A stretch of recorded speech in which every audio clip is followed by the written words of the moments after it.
Mercedes drops bombshell on Lewis Hamilton after shocking U-turn. So we're going to be going through that and 3 other stories in today's video. So make sure to like this video, and if you want more Mercedes news content like this, make sure to subscribe to the channel by hitting that red button down below. The first story is Toto Wolff confirms Mercedes' first-choice candidate to replace Lewis Hamilton.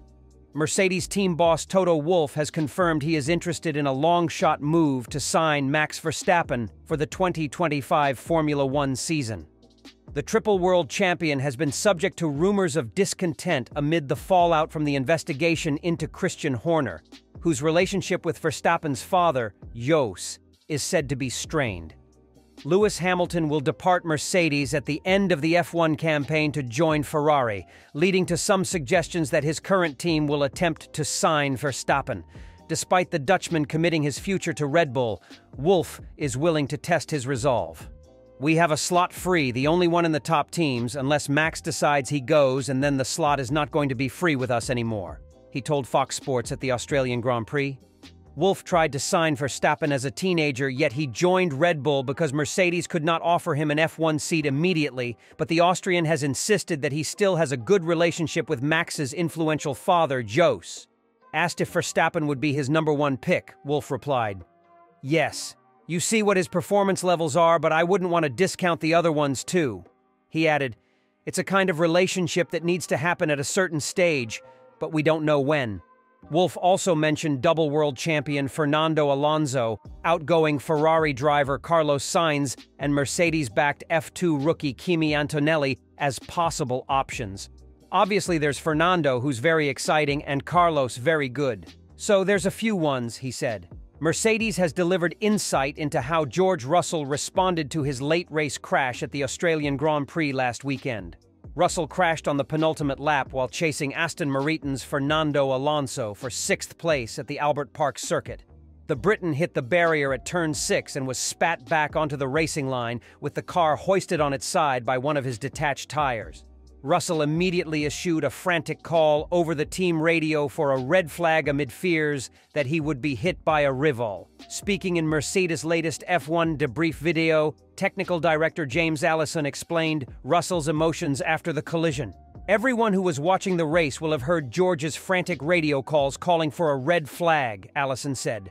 "What George was feeling was incredibly vulnerable. He knew he was in the middle of the track. He knew he was in a very fast part of the track with corners that may have unsighted anyone approaching him, and he was sort of positioned in such a way as he couldn't see any of the oncoming stuff, but he knew there were hurtling cars headed his way. An incredibly vulnerable position to be in, and that was the distress you heard from him, that vulnerability." Yellow flags were immediately deployed following the collision before the virtual safety car neutralized the race. What he couldn't know was how swiftly race control reacted to it, how swiftly the yellow flags came out, how quickly it went to a virtual safety car, and actually I think a very good response from the whole marshalling system to make sure that he was protected in what was a very vulnerable position. He could not know that. All he knew was he was sat there horribly exposed and wanted to let people know that in no uncertain terms.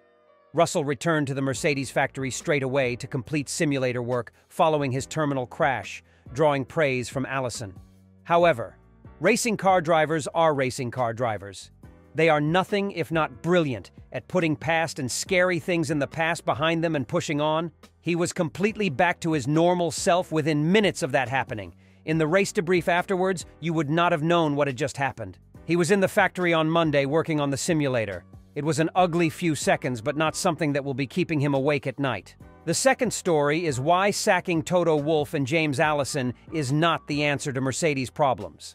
Mercedes have been warned against pinning the blame for their poor start to the F1 2024 season on team boss Toto Wolff and technical director James Allison by Sky F1 pundit Karun Chandhok.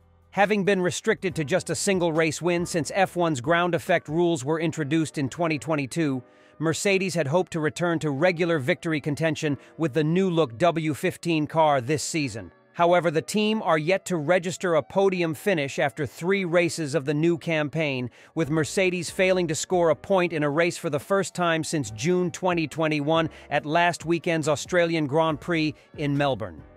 The W15's lackluster performance comes after Allison claimed over the winter that Mercedes were aiming to be in with a shout of winning both the Drivers' and Constructors' World Championships after establishing a pretty ambitious program with the 2024 car. Mercedes' extended woes have raised questions over whether Wolff, a one-third shareholder in the team, is the right man to turn the situation around, having led the Brackley-based outfit to a record 8 consecutive constructors' titles from 2014. Allison has also seen his position come under scrutiny, having returned to the role of technical director in 2023 after a job swap with Mike Elliott, who went on to leave Mercedes last October. However, Chandok has leapt to the defense of both Wolff and Allison, claiming it would be unfair to hold them responsible for the team's ongoing troubles. And he believes the answer for Mercedes could lie in poaching some of Red Bull's talent in a bid to close the gap to the reigning champions. He said, "I don't think you can blame a single person in a team. Toto and James are the ultimate leaders of the team and therefore carry a greater responsibility for the overall performance than people in individual departments, but they are not the ones drawing the car or the ones looking into the detail of it. I don't think sacking Toto or James is going to fix the problem. What they need to do is understand what Red Bull have got right and how Red Bull have been able to unlock this amazing performance in this era of car. Whether that means poaching some people from Red Bull, that might be an answer. That's where Toto and James come in. It's about making sure they are hoovering up the right people in the team." Chandok's comments come after Sky F1 commentator Martin Brundle suggested Mercedes' woes must be testing Wolff's patience. He said, "Toto Wolff always has elegant words and phrases to move the story on and refocus for the next race or season, but it must be wearing very thin for him to see the lack of progress." Mercedes provided an explanation for the perplexing fluctuations in the performance of its 2024 Formula One car. The team admitted that inadequate simulation models may be the cause of these issues. Despite hopes for improvement during the winter break, Mercedes failed to reach the podium in the first 3 races of the season.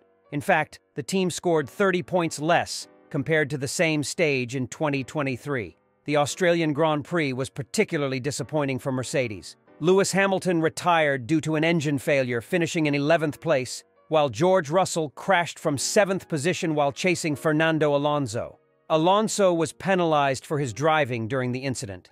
This race highlighted a recurring pattern for Mercedes, where the team seems competitive in practice sessions but struggles during qualifying and the race. James Allison, technical director of Mercedes, acknowledged this pattern in a post-race meeting. He stated that there seems to be a correlation between Mercedes' competitiveness and track temperature.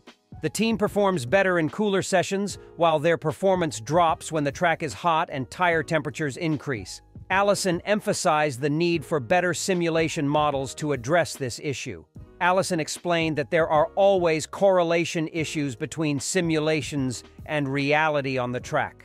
The simplified models from the factory cannot fully replicate the complexities and details of driving on a real track. Although current simulation tools are effective in guiding the team towards better lap times. The third story is Mercedes' F1 relationship with Verstappen needs to happen at a certain stage.